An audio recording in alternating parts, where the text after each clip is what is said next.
Você tava falando que não tem como você desacoplar, né? Todas essas coisas assim, tipo, só o criativo, só o VSL, tudo é uma coisa só. Mas como é que você verifica as métricas desse fluxo inteiro, digamos assim? O que que você olha? Tipo, por exemplo, é o CTR, é a taxa das pessoas que entram na página, é o play rate da VSL, é a porcentagem das pessoas que chegam no pitch, quanto que seria o ideal dessas métricas na sua visão? Tem, além de, igual que você falou, né? Do ROAS, do lucro, do dinheiro no bolso, que é importante. Isso Além é disso, indiscutível. beleza. Esquece essa parte.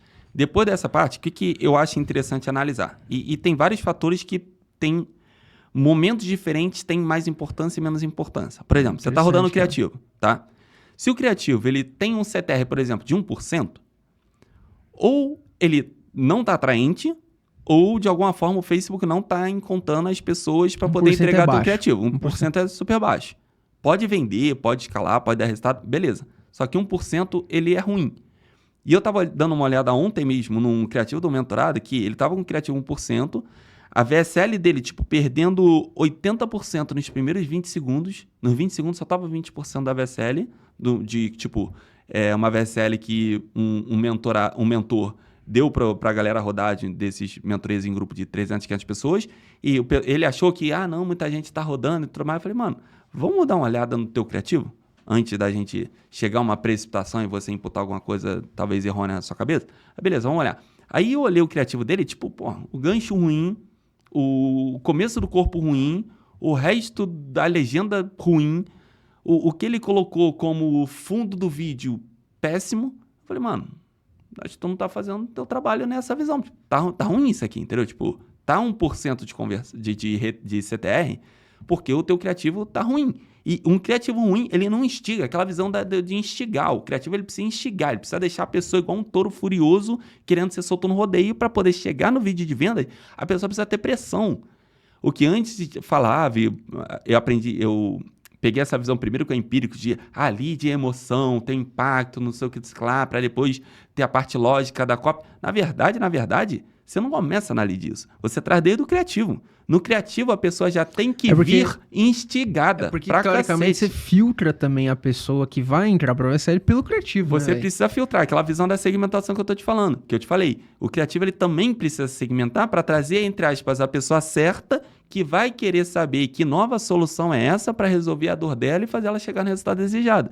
Se essa pessoa chega com uma expectativa ruim porque teu criativo tá bosta, esse 1% de retenção já está dizendo outra coisa. Então, assim, vamos lá. Você presta atenção no CTR, tá? CTR, ele é ideal que seja ali, óbvio, de novo, não é a métrica mais importante. Eu vou falar números aqui, padrões, mas ao mesmo tempo não se prenda só a esses números. Sim, mas se CTR tiver ali entre 4% e 10%, é o ideal, tá? Que tem um bom nível de aquecimento e levar a pessoa para VSL, tá? Esse seria o ideal, entre 4% e 10%. Paulão, pode escalar com menos de 4%? Óbvio que pode. Já vi operação escalando CTR de 1%.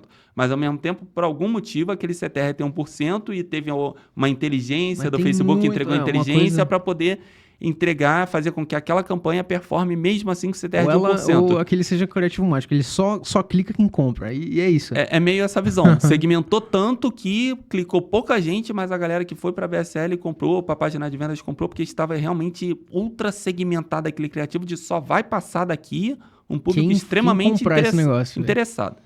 Tirando essa variável no qual a gente traz muito para a VSL ainda, a questão da curiosidade, instigar a pessoa, sempre dar pitadas do que ela vai ver lá, mas nunca revelar muita coisa, o ideal seria essa faixa de 4% a 10%. Mas é aquela visão, a conta precisa fechar. Por exemplo, se você está com custo por 1000 visualização, que é a métrica, né, que o Facebook te cobra para poder imprimir o teu anúncio na frente de 1000 pessoas. Se essa sua métrica está ridiculamente alta, é difícil a conta fechar, ridiculamente baixa, ela deve estar entregando para um público que não tem nada a ver com o teu, que não vai fechar, beleza? Então, é importante, cada nicho ele vai ter uma zona, uma faixa de custo por 1000 visualização ali, daquela pessoa padrão de que tem muito potencial de comprar. Terceiro ponto, aí o CPC é uma conta do CPM com o CTR, é uma conta normal lá, então o CPM ele vai ficar aquela conta, é uma conta multiplicadora, entendeu? Você vai descobrir o valor do teu CPC. Mas é aquele ponto, você olha, tem um CPC, imagina. Tem uma parada mais longa, Wilgner. Que é, por exemplo, você tem um CPC de R$10. É o que você tirou a pessoa do Facebook.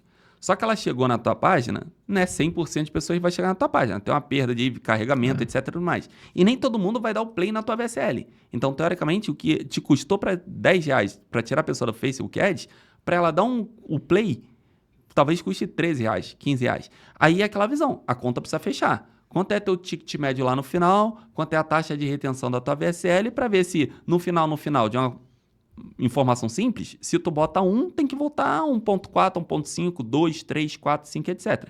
Então, assim, tem essas variáveis para poder considerar. E tem a variável, sim, de retenção da VSL. Mas é aquela visão, como eu te falei, não dá para desacoplar essa retenção da VSL com o público que está vindo do teu criativo. Então, não é uma situação isolada de retenção da VSL. É uma visão de, claramente, para aquele criativo, e hoje em dia o VTurb você consegue ter esse parâmetro, esse filtro de os criativos que você joga lá dentro do VTurb, você consegue ver qual é a retenção, quantos cliques ela está no botão, de acordo com cada criativo, de acordo com cada posicionamento que você está colocando lá no Facebook Ads. Às vezes você vai fazer um filtro, às vezes você vai, sei lá, tirar um posicionamento que você está vendo que tem clique pra cacete e não performa. Por exemplo, vou te dar um exemplo da minha operação. Facebook Reels, pra gente de ED, não vende. Não vende legal. É péssimo. Não sei pra vocês. Vai ver pra você que roda ED, Facebook Reels, roda legal. Pra mim, é uma bosta. Então, tipo, alguns testes que eu faço, eu tiro o Facebook Reels pra ver se entrega em outro lugar melhor.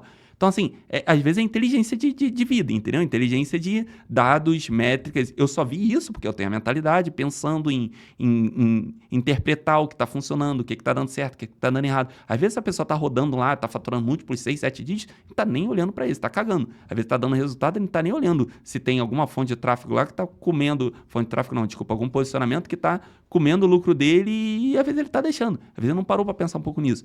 Mas essa visão mais clara de tem bastante variável, mas ao mesmo tempo é aquela visão de, tipo, você precisa testar alguns criativos e ao mesmo tempo depois dar uma análise nos dados para você ver se está dando certo ou não. Às vezes você só está vendendo para público mais 65. Às vezes você está gastando dinheiro no 55 a 64, 45 a 54. Às vezes tu deixou abertão lá desde 18 e tu tá gastando dinheiro para um público que não vai converter. Talvez você não vai limitar só para mais 65 porque teu custo de tráfego vai aumentar muito e pode ser que o Facebook bagunce lá a otimização dele, leilão campanha, que vai aí pode ser que não feche mais a conta, mas tem que prestar atenção nisso, entendeu? Entendi. Falando sobre essa questão de retenção da VSL, a gente tá falando da VSL em si, antes de continuar nesse negócio de métricas, sei que muita gente usa muito por exemplo, o método do Stephen George, ou, de repente, John Benson também, muitos padrões, assim. Você acha que esses padrões de VSL, essas estruturas, assim, elas sempre vão continuar funcionando? Elas são as mesmas que você utiliza sempre? Como que funciona isso? Essa estrutura do Stephen, acredito que ela vai continuar funcionando por muito tempo, porque, exatamente, eu destrinchei ela uma ou duas vezes aqui para você e para quem está assistindo de casa, com essa visão clara de que passa pelas etapas para poder mostrar para a pessoa, o porquê tudo que ela testou antes não deu certo, vai justificar, principalmente para a área de saúde, vai justificar o porquê ela não teve esse resultado e, ao mesmo tempo, vai trazer uma solução para poder resolver o porquê ela não teve resultado. Aí, a partir daí, revelação e construção do produto, oferta irresistível. Então, trabalha bem essa visão de justificar para a pessoa o porquê. Ela, como eu falei, ela não está tentando emagrecer pela primeira vez. Ela está tentando resolver o problema de impotência dela pela primeira vez. Então, você consegue trabalhar bem isso. Que já é um pouco diferente da visão do John Benson, que o John Benson, ele não usa muito essa ideia de mecanismo, né? Diferente. Ele é muito na visão das palavras. Ele é muito da visão da PNL. Óbvio que tem lá a estrutura dele, atenção, conexão, problema, solução e oferta. Passa por essas etapas. Mas ele atua muito mais na PNL em si, dentro daquela estrutura dele, do que claramente ter essa linha de explicação de mecanismo muito mais forte. O que o Stephen George trouxe de diferente nesse mercado comparado com o John Benson é essa visão do mecanismo do problema. E ter uma explicação de mecanismo único da solução mais forte ainda, que eu acredito, do que o John Benson, mas quando potencializa com o mecanismo do problema, fica absurdo. Porque justifica para a pessoa e precisa deixar como se aquele fosse aquele ahar, aquela estalo, visão né? de Tipo, caralho, é por isso que eu não consegui emagrecer até agora. É por isso porque eu tô sem esse broxando. estalo, É por ela causa não- disso que minha próstata tá aumentada. É essa visão. Você é aquela visão de expectativa que eu tô falando aí diante. É aquela visão de tipo, você precisa na tua VSL inteira deixar ela com aquela visão de novidade, curiosidade, de tipo, caralho, realmente é por causa disso. Caraca, quando tu falou que fez academia, realmente, porra, também tá pagando $50 por mês e não tô indo, e não tô vendo resultado. Caraca, realmente, Pode crer. eu tô fazendo, eu tô comendo alface, eu tô Sim. fazendo dieta e não tô Sim. tendo resultado. A pessoa, ela fica de, caralho, realmente é isso, cara. Se você lê tua VSL e ela não tá nesse nível de deixar a pessoa Dá assim, pra tipo, melhorar, dá pra nossa, melhorar. mano, dá pra melhorar. Dá pra melhorar porque Entendi. vai ajudar a pessoa a converter mais. Tanto que, rapidão, tanto que quando o John Benson escalava legal, que não tinha essa visão de Stefan de tava proliferada, etc. Eu já ouvi em algumas calls, alguma situação, o John Benson falar que, tipo, convertia 27% para $27, ele convertia por volta de 8 a 10% a VSL dele naquela época. Caramba. Com aquela visão de VSL fundo branco, letra preta. Porque ele trabalha bem essa persuasão, essa PNL, esse programa neurolinguístico ali dentro da comunicação, que instigava muita pessoa. Só que para determinado momento, para quando a pessoa já testou muita coisa antes, já teve acesso a muita coisa e não teve resultado, eu acredito que a estrutura dele fraqueja nesse lado, de mecanismo do problema e mecanismo da solução, para justificar para a pessoa o porquê que realmente ela não vai ter resultado. O John Benson trabalhava muito essa visão de 3 coisas e a terceira coisa é que ele vai emendar ali para mecanismo e produto, etc. Ou 3 erros que você está fazendo e depois ele faz a transição para mecanismo, etc. Mas não justifica forte, não faz a pessoa de... Caralho, Ainda mais parece que o dia dela muda. com Aquela tan- visão de, cara, descobri. Agora eu vou emagrecer. Agora eu vou parar de broxar. Agora minha próstata diminuir. Naquela visão de, caralho, agora sim.